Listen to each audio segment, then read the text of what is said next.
Welcome to Valley Homes on TV. I'm Debbie Giordano, along with Todd Flesner. Hello, everyone. Welcome to the show. Yeah, we're here again. It's in October. In fact, the Halloween season's just around the corner. So you can check us out on Comcast Channel 26, cable network, Monday, Wednesday, and Friday at 6:30 p.m. and Saturday and Sunday at 9 a.m. Terrific. We're glad you joined us. And as usual, we like to keep you up to speed with all sorts of interesting things about your home, about the market here in Milpitas. And today we've got an interesting guest. I'd like to welcome Susan Nichol. Thank you. Susan's the president and CEO of ColdCraft. Okay. And we're going to talk about geothermal, which may be something that folks may have heard about but might not be as familiar with it. And that's something that Susan's an expert in. So welcome. We're glad to have you. Thank you. Yeah, Well, thanks for thanks for making the inviting trip me. out here to Milpitas. I appreciate that. Yeah. Thank you. Yeah, so we'd like to start off just getting a little bit about our guests. Maybe share with folks a little bit about your background, where you grew up, maybe went to school. Okay. Well, I grew up the 8th girl in a Catholic family, very competitive but very supportive household. And I moved around the East Coast quite a bit, and I got an opportunity to leave the East Coast to go somewhere, anywhere. My business paid me, the company I worked for paid me to leave, so I left, and they packed up my stuff and shipped me off, a year's pay. I mean, how could I say no? So I came out to California. And what do you like living most about the Bay Area? What Oh, keeps man. you here? You can't argue with the weather. The weather. Right? I mean, I even talked to some people last week about retirement places, and they were saying, oh, well, I'd like to go there. Oh, it's too hot and humid. Oh, there. Oh, it's too much snow. Uh-huh. This is perfect. Yeah, that's true. That's Well, you true. talk about the weather. We do have great weather, but we still need to sometimes heat and cool our homes. Oh, absolutely. Right. That'd be comfortable, right? That's right. But that's what you're an expert in, Okay. right? And so tell us a little bit about what led you into that field. Well, it's a very interesting way to get there. I started as a dental assistant, and then one of my customers was an AT&T recruiter, so I went through the AT&T ranks, and then eventually I started having my own businesses. And due to a family illness, I had to get a JOB. So I asked a couple people, if you're hiring. I was hired by a heating and air conditioning company called ColdCraft as the admin. And within 2 years, I became the CEO and partner of ColdCraft. Wow. So that's how I got there. I don't know if it's a typical path. I don't think so. But It doesn't sound typical. I lucked out. Well, I think probably a little more than luck was involved in that as well. So let's talk about ColdCraft then. So since Okay. you know what do they do? What Okay. kind of business are they in, and how long have they been in business? Well, ColdCraft was started by Kent Penning in 1991. Okay. He's the president. And we've been around the Bay Area since then doing heating and air conditioning change-outs or new construction. And then time went on and somebody wanted wine cellars. So we started working on wine cellars. And let me tell you, it's very difficult to do wine cellars. They're very tricky, and so we learned the ropes through experience. And that was many years ago, but we have other companies trying to do wine cellars, and there seems to be some problems with, because it's somewhere in between refrigeration and air conditioning. So, I'll be darned. so Okay. Okay. So that's a specialty that you have. What else is there? What sort of things make you unique in that field in terms of maybe services you provide? What's different about ColdCraft versus other HVAC Well, companies? ColdCraft has a lot of competition. We have competition of what we call chuck in a truck, and they don't really have any warranties or guarantees. They just kind of drive around and try to fix or install air conditioning and heating. And then we have people that are cutthroat. They just want to go after the best price. And what we do is we do specialty work. Okay. And the specialty work we do, of course, we have the replacement of heating and air conditioning, but we also do geothermal, which is a heating and air conditioning method, and wine cellar refrigeration, and unique heating and air conditioning for commercial and residential. So custom homes. Custom homes. Okay. Big custom homes. Big custom homes that need a special touch. Right. Need that done correctly. I assume that you have to have the correct balance and correct. I mean, there's a lot that goes into it to make Yeah. sure that Balance the home and- remains comfortable inside. Exactly. And, comfort is really subjective. So we kind of have to figure out what is their comfort, you know. Uh-huh. So it also has to do with humidity. Sometimes humidity is comfort too. Okay. Okay. Well, we've been teasing about this geothermal. Yeah. Let's talk about geothermal and Okay. what is that, and what's so special about your role in that? Okay. Well, I happen to be the chair of the California Geothermal Heat Pump Association, and we're trying to get more geothermal in California. California lags behind the rest of the country in getting geothermal installed. It's a very green method of heating and cooling your home. And for me to explain it to you, I have to talk to you about that outside air conditioner. And it has that fan going. Right. Correct. You put your hand on top, that's hot air coming out. Correct. So what's happening is it's refrigeration going back and forth between your furnace, which uses as an air handler, and the outside unit, and it's throwing heat outside from inside your house. That's how that works. Geothermal actually goes in the ground, and it actually disperses that heat into the ground because it's cool underneath the ground, about 50, 55 degrees once you get about 18 inches deep. And then so we have these loops, and it cools the water, which blows into your house, makes it cooler. And then for heating, you just turn the thermostat on heating, and then it actually takes the heat from the ground and brings it into your house. I'll be. So there's no petroleum, no oil, no gas, no chance of carbon monoxide, it's very safe, and it's extremely energy efficient, about 80% more efficient than what we have right now. Wow. Wow. So it sounds like running that sort of system long term is much more efficient. Absolutely, it's much more efficient. How about installing? Is it more expensive to install to get that in, or? Well, that's the point. Okay. Geothermal is more expensive to install. You have to actually drill those loops into the ground, Okay. right? So it's actually one hole per loop, so it goes down and up in the same hole. And sometimes you need several loops, and sometimes you just need a few. It depends on the heat load of the house and how big is the house, how much sun exposure does it have. But it is a lot more expensive. The equipment itself is about the same as heating and air conditioning. It's the loops, but the loops last forever. So, and a lot of loops that have been going into the ground have survived a lot of things. Fires, they've survived earthquakes, they've survived floods.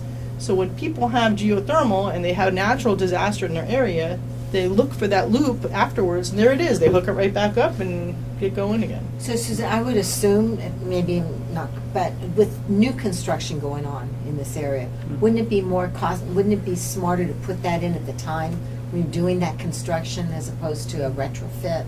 Absolutely. Yeah. And easier, Easier. right? So what we're trying to do is work with energy companies like the smaller municipality energy companies or PG&E, and have them go down the street and go ahead and drill their loops, and then the people can hook up to it in a neighborhood. Okay. So they would lease the loop to the customer, so that because they're afraid of not getting any money anymore because of gas and solar and.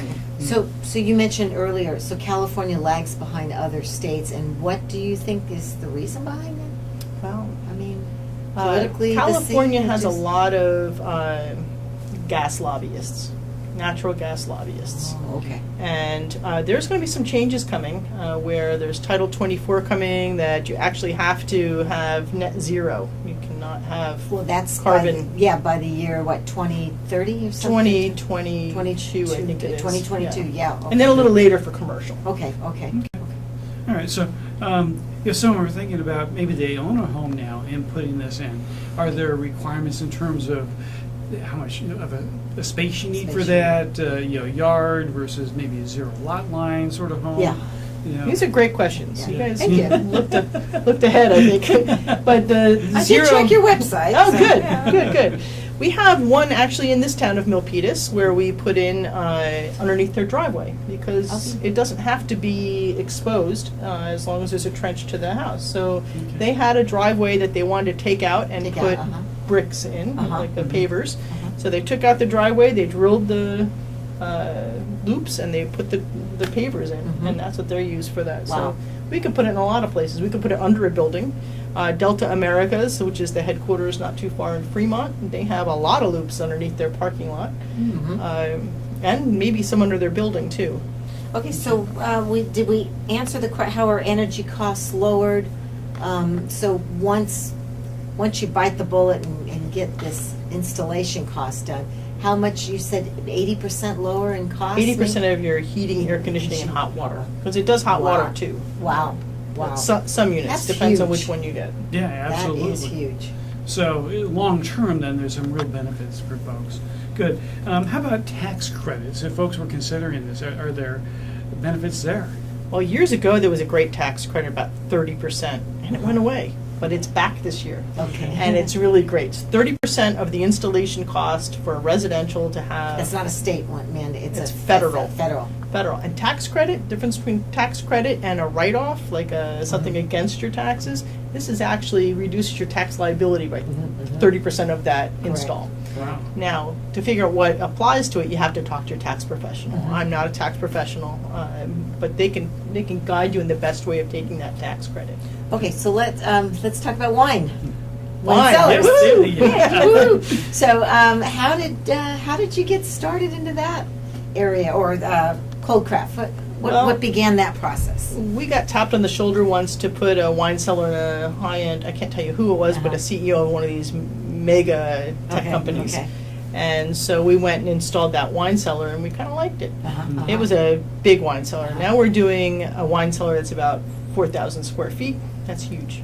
I don't know if you know big wine cellar. My house is Ju- smaller. Just the wine cellar Yeah, it's alone. the entire floor of a house. Oh, No, my. This isn't a winery or anything. No, the not a individual. winery. Oh, Yes. my. So Oh, we quite like the wine cellars because it's it's kind of sexy. So it's beautiful the way they do the racking. We do the refrigeration for the wine cellar. We don't actually do the wine cellar itself, but we get to see some really nice workmanship. Wow. And people fly them in. They fly people in from Europe, and they do the stonework and the masonry work in these houses. It's just Oh, my. fantastic. Oh, my. Just to be around it is kind of Yeah. exciting. Pretty, Oh, awesome. Pretty celebrity driven there. Yeah. Oh, good. Well, what is it that you enjoy about what you do at ColdCraft, and what are some of the rewards you get out of your work? Well, actually, the biggest reward I get is we go in, we solve a problem. Something that's a little unique, someone else couldn't figure it out. We go in there and we put our minds together and we figure out how to fix this problem. Mhm. And if we can make someone comfortable in their own home, or fix their wine cellar a certain way, or improve their commercial property, that's what we want to do. Terrific. And then now that you've seen, you started at the bottom of the rung of the company, and now you're at the top looking down. What are some of the challenges you see? For the future and for now, I see that the United States has actually moved from being trade-oriented for some students to go into the trades Okay. to everybody going to college. Mhm. So if Yeah. everybody goes to college, and not everybody is really Yeah. set up to be in college, some people do better things with their hands and can really excel. So the lack of employees. Ah, So if you have a student that you know that wants to go on to something and get a trade. get a trade, because the demand is there, and Like when there's like demand, like electricians, Electrician, and plumbers, and HVAC, HVAC. right? And they make a lot of money right now. Yeah, I bet they do. Because they're in demand. Yeah. When you're in demand, you can ask for more money, right? So does a company like yours, do you provide training and experience for folks who want to get into that field? Well, it takes about 5 years to be any good Does it? at Okay. HVAC. So we try to take somebody that's already been through a community college type class, Uh-huh. and then we'll take them on and we put them through an apprentice program. Okay. Well, they have to go to class a couple days a week, and we teach them on the job. And in fact, my business partner teaches at San Jose City College. And that really helps us find some of the employees too, because it's almost like a job interview during your classes. Yeah, awesome. Well, good. How about the future? What do you see in the future? What does that hold for you? For me in the future, I really want to keep growing the company. Mhm. We've grown quite a bit in the last few years, and I'd like to double it. Sounds like you're on your way. Hopefully. Opportunity, yeah. I hope so. Opportunity here. Terrific. Let's say folks have questions, they want to get a hold of you. What's the best way to do that? Oh, probably email, because then I can reply, Okay. in a thoughtful way and not be able to answer my phone, because who knows when someone has a question, right? Sometimes you get it in the middle of the night. Right. So my email address is SNICHOL at cold, like not hot, craft, CRAFT.com. Terrific. Beautiful. And that website as well, I'm sure. Yeah, coldcraft.com, correct. Great. Well, it's been a pleasure interviewing you. And Oh, it was fun. Interesting topic. Thank you. And someday my goal is to have a wine cellar. Good. I don't know about 4,000 feet, but I'd sure like to contact have you enough and room put for that, put a little one in. I'd like a little one in Yeah, my that'd be house good. too. All right, thanks again, Susan. We Thanks. You're appreciate welcome. having you. Thank you.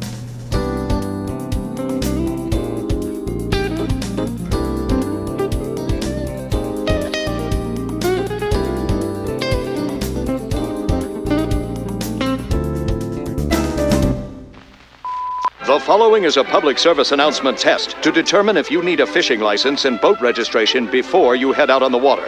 Let us begin. Are you a pelican? Does this look like your house? Is this your idea of fishing with friends? Do you use your feet as fishing hooks? Are you your own boat? Do you have webbed feet? No, I mean like a... That's the one. Do you want this in your favorite lake? Yuck, yike. No thanks, mister. Regardless how you answered, you need to be licensed and registered because it helps local conservation efforts protect the very natural resources you enjoy boating and fishing in for generations to come. Do your part at takemefishing.org.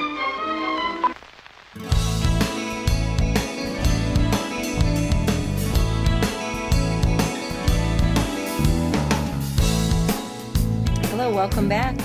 This is Valley Homes on TV, along with Todd Flesner. I'm Debbie Giordano. We're going to give you a market wrap-up. This is the month of October. We'll kind of be talking about what's been going on up to September this year. Yes, talk about the market and... Well, took a big gulp today. We just talked about the stock market. I read on an internet blog that the Dow Jones has wiped away all the gains of 2018 as of today, officially. I guess the word for that is volatile, to say the least. Yeah. And there's been a lot of back and forth. There's been some big movements both up and down in the last couple of weeks, and I think the market is trying to find some direction for the future, right? How strong is our economy? We're in earnings week right now as well for a lot of the companies. But as long as I've watched the stock market, I've probably for 25, 30 years, and October is historically a crazy month for that. I don't know why it is. Of course, October of every election year, That's correct. It's different, but it just seems like every October. There's some, like you said, volatility. So. Yeah, it seems to be the case, absolutely. And so, a month or a day doesn't make the market, No. right? As long as you don't need your money today. But it gets your attention. It does, and especially as where you decide where you want to put your investments and your long-term investments. But Yeah, absolutely. let's talk about what's been going on with the local economy. Yes. So I do a lot. I don't know if you do reading the San Jose Mercury Yes. News, and there's a couple articles that I thought were pretty interesting. I cut this out. This article was Friday, October 12th, and they talked about housing market may cool in 2019. Okay. So we'll put that up on the screen. And I think that's been holding true. We've seen a lot of buyers being able to come in and get better buys on properties. Yes. I'm sure we have. Sellers are not getting exactly what they wanted. We peaked in April, and the market has trailed down. So they're projecting now for 2019 that there's going to be a cooling. Okay. And that's due to the higher interest rates and due to, just a basic economic stability here. Well, yeah, and we've talked about cycles before, right? And Bay Area real estate cycles tend to run in 5 to 7 years sort of time frames, right? Where we'll get a hot market where prices and values are going up rapidly, and then it'll cool. And so that's part of the normal market, and that may be where we are in that market cycle. I agree, but I don't know. We're in a different era right now.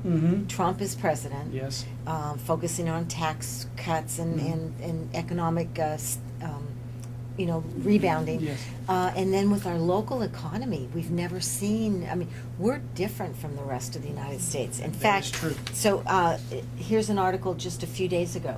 Jobs surge in Bay Area. So here we're having a prediction of a slowdown, but we've got more jobs. So the translation doesn't make sense. So in my prediction, and we'll watch this next year as we do the shows and we watch the where the price points are and the average and median home prices.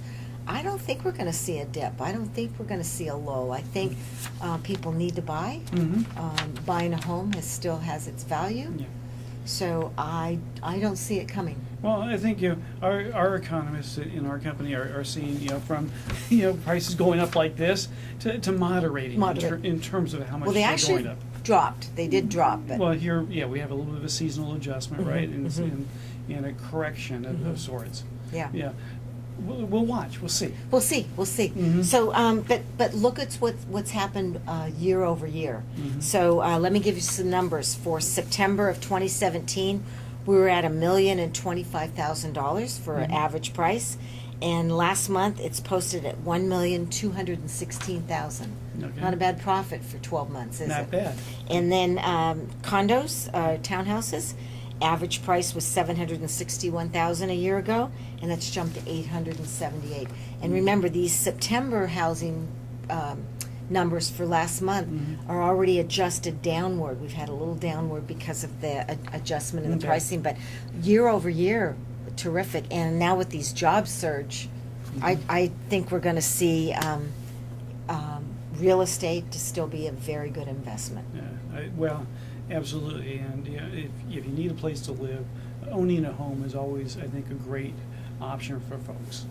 Makes sense from a long-term perspective. Yeah. Absolutely. So what are interest rates doing? I know they've been going up. They have. We've been seeing interest rates creeping up. Started to see a little bit of correction today with what happened in the stock market. Interesting. Okay. But yeah, rates as a whole, we see on an upward trend. The Federal Reserve is looking to be increasing interest rates, particularly with jobs and a strong economy. We're at practically full employment at this point in time.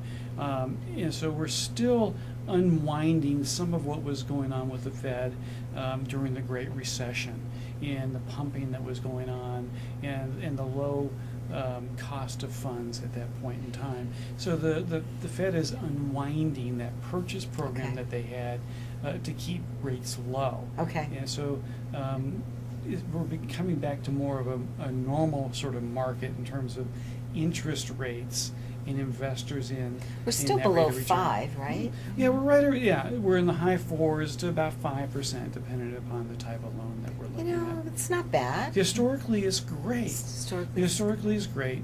We're not in the 3s like we were at the all-time lows, but I still talk to a lot of folks who can recall when they got their first home loan being in double digits, and so when you look at it in a historical perspective, that's important. And I think as we look at the market, that affordability piece of that component is going to be the key, right? And so increasing interest rates is going to put a little bit of the brakes on the affordability and maybe what we see holding some of the prices. So I can share with you open house activity. Okay, great. Because that's kind of a precursor as to where Yes. the market is and the demand for the market. Weekend before last, I did an open house. The price point was $7.99, very low, one of the lowest prices in Milpitas, and there were 40-plus families that came through. Okay. And so in an adjusting market where we have less buyers and a little bit more sellers, it's still a very good market. Yeah. I've got another open house coming up this weekend. It'll be in the Parktown area in Milpitas, and that we'll be able to report in what those numbers look like. But if what I'm hearing, people are already banging the door to get in and look at that property that's priced at $1 million. No shortage of buyers at all for that. So. Well, I'm seeing a lot of folks who are first-time buyers right now that are coming in and Coming in. and looking to to see what they might be able to do in terms of purchasing a home. And you and I are closing a deal. We Yeah. are. We have one coming up here soon. Yeah, we put a guy into a bankruptcy home, so Mhm. he's very, very excited. Got a nice home that needs some renovation. Mhm. So I think if a buyer can overlook, maybe they need a new kitchen or new bathrooms, they Mhm. can get a really good deal on a home right now. Absolutely. Yeah. Well, we'll keep watch, Okay. see how these year-over-year numbers. And take a deep breath with the stock market. If you got money in stock, just take a deep breath, write it out.